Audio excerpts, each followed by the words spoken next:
विक्राम kids zone को subscribe करें और घिसी पिटी खबरों को सुने एक मजेदार कहानियों में। 18,000 फीट ऊंचे लद्दाख के पहाड़ों में चीन की सीमा से लगे लाइन ऑफ एक्चुअल कंट्रोल पर भारतीय सैनिक लगातार एक घातक दुश्मन का सामना कर रहे जो हटने का नाम नहीं लेता। मजबूरन हमारे शूरवीर सिपाही भयंकर ठंड में फंसे पड़े हैं, जहां ऑक्सीजन की कमी और भी जानलेवा हो सकती। हमारे योद्धाओं में से 7,296 को ले अस्पताल में भर्ती करना पड़ा, सांस लेने में मुश्किल और ठंड काटने की वजह से। बस 2 साल में जून 2020 में पहले गलवान मुठभेड़ के बाद से रिसर्च से पता चला कि इन वातावरणों में जितनी ज्यादा उम्र होती है उतनी ही ज्यादा मुश्किल पड़ती है। और 60% से ज्यादा हमारे भारतीय सैनिक 30 वर्ष के ऊपर के हैं। तो इसमें कोई हैरत की बात नहीं कि बाकी देश अपने सैनिकों की औसत उम्र 25 से 27 के बीच रखते हैं। यही लक्ष्य पाने के लिए अग्निवीर प्रोग्राम बनाया गया, जो भारतीय सेना की औसत आयु को घटाकर 26 कर देगा अगले 6 से 7 वर्षों में। अग्निवीर का दूसरा सबसे बड़ा लक्ष्य है इस युवा सेना को बेहतर और आधुनिक हथियार देना, ताकि वो एक साथ 2 युद्ध लड़ने के काबिल बने, पाकिस्तान और चीन के खिलाफ। इन दोनों मकसदों को कैसे पूरा किया जाए, भारत के वित्तीय स्थिति को बिना दबाव में लाए, ये दिमाग की उपज थी दिवंगत defence chief general Bipin Rawat की। सज्जनों, हमारे रक्षा बजट का इस्तेमाल ढंग से नहीं हो रहा।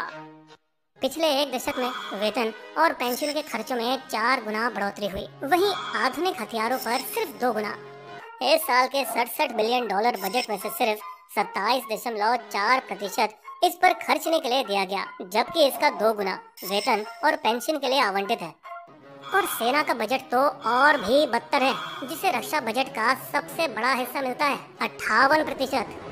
वहाँ आधुनिक हथियारों पर खर्चा सिर्फ 8% है, क्योंकि ज्यादातर 76% वेतन और पेंशन निगल लेता है। भारत ने हाल ही में लड़ाकू विमान खरीदे, जैसे Rafale aircraft carrier, Predator drone, जो वायुसेना और नौसेना की जरूरत है, जबकि सेना को तो केवल एक ही बड़ा हथियार मिला, रूस से S-400।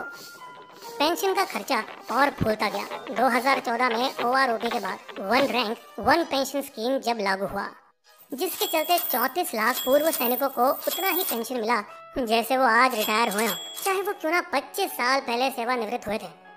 उदाहरण के लिए, यदि 17 साल की सामान्य सेवा करके एक सैनिक 2006 के वेतन बढ़ने से पहले रिटायर हुआ तो उसे कम पेंशन मिला हुआ होगा, और जो उसके बाद रिटायर हुआ जाहिर तौर पर उन्हें ज्यादा मिला। OROP उनकी पेंशन को बराबर ला दिया।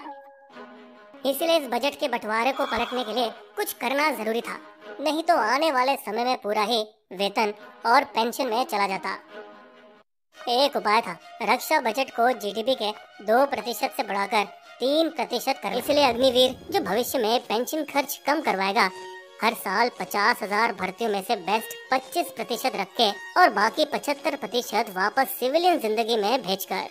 ऐसा करने से वे हर सैनिक पर 1 करोड़ का पेंशन बचाएगा, या जीवन भर में 37,500 करोड़, वो भी सिर्फ 2022-23 बैच के अग्निवीरों से। अमेरिका जैसा रईस देश भी अपने 80% सैनिकों को बिना पेंशन के रिटायर करता है। चीन भी अपने 4.5 लाख सालाना भर्तियों में से ज्यादातर की छटनी करता है सिर्फ 2 साल की सेवा के बाद। इसलिए वे अन्य बड़ी सेनाओं और हमारे पड़ोसियों की तरह सैलरी और पेंशन पर बहाए जा रहे खर्चों को काबू में रखते हैं। पेंशन पर बचाए गए पैसों को अब अग्निवीरों के दूसरे बड़े लक्ष्य टेक्नोलॉजी और हथियारों को बेहतर करने के लिए इस्तेमाल किया जा सकता है। सिपाही की ताकत से आज के जमाने में ज्यादा जरूरी होते जा रहे हैं, क्योंकि युद्ध अब हाईटेक हो चुका। टूथ टू टेल अनुपात सेना में एक व्यापक मुहावरा को काम करके टेल, यानी जो सैनिक पीछे से सहारा देते हैं टूथ को, जो फ्रंट लाइन पर लड़ता है, इससे अगले दशक में कम से कम 2 से 3 लाख सैनिक छटेंगे, सेना की ताकत को हाथ लगाए बिना। चीन की सेना पहले की तुलना में आज और मजबूत है, भले ही 30 साल पहले वो इसे 40 लाख से 9,80,000 तक घटा दिया। इसकी वजह से वो अपने भयानक $252 बिलियन का रक्षा बजट का लगभग आधा खर्च मॉडर्न हथियारों पर कर पाए।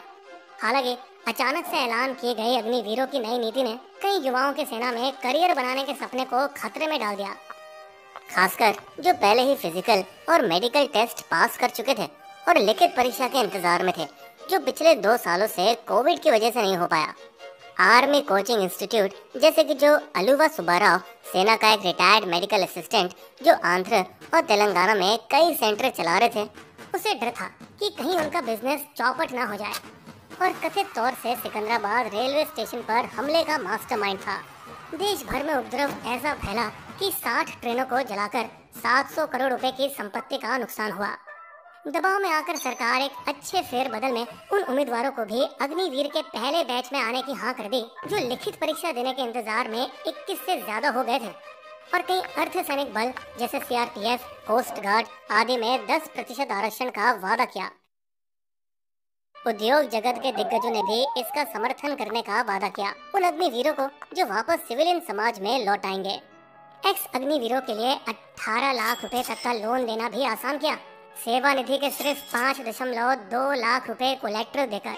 हालांकि जो अग्निवीर जिसे आर्मी में नहीं लिया गया उन्हें 4 साल की सेवा के बाद 11.71 लाख टैक्स फ्री राशि तो मिलेगी ही, साथ ही जो कुछ भी वो अपने मासिक वेतन से बचा पाए। बताओ कहाँ भारत में कोई 21 साल का कॉलेज पास आउट इतना पैसा कमा सकता। पर ड्राइंग रूम में बैठे आलोचकों ने दूसरी कमियों को उंगली की, खास करके सिविलियन जिंदगी में उनकी वापसी पर। अगर उन्हें नौकरी नहीं मिलती तो क्या वे समाज के लिए खतरा नहीं होंगे कि जाट, सिख, राजपूत, डोगरा और गोरखा अरसे से चले आए जान की बाजी लगाने वाले रेजिमेंट, एक परंपरा जो 19वीं शताब्दी के अंत में अंग्रेजों के लॉर्ड रॉबर्ट द्वारा शुरू की गई, कि उसे धीरे धीरे हटाने से हौसला कम होगा, पर सेना एक all India all class regiment चाहती है। वैसे सेना ने मामला शांत करने के लिए माना कि बदलाव हो सकते हैं, ये एक पायलट प्रोजेक्ट की तरह है, लेकिन निश्चित समय सीमा के साथ। फिर भी 4 से 5 साल बाद बदलाव का सोच सकते हैं। क्या अग्निवीरों के सेवा समय को 5 से 7 वर्ष तक बढ़ाने की उम्मीद है, जैसे कि कई कमेटियों द्वारा सुझाया गया? मुश्किल है, क्योंकि वे जितने लंबे समय तक सेना में रहेंगे उनके लिए सिविलियन जिंदगी में लौटकर एडजस्ट करना उतना ही कठिन होगा। हालांकि इससे पहले ऑफिसर्स के साथ सेना का कम समय सीमा का अनुभव ज्यादा सफल नहीं रहा। जो पहले सिर्फ 5 साल की सेवा में शुरू हुआ था, उसे 2006 में 10 साल तक बढ़ाया गया और यहाँ तक कि 14 साल तक बढ़ाने का ऑप्शन भी दिया, जिससे इस योजना का मतलब नहीं रहा। लेकिन इस बार सामने खुलेआम खतरा मंडरा रहा है और भारत की सेनाएं इसे हल्के में नहीं ले सकती।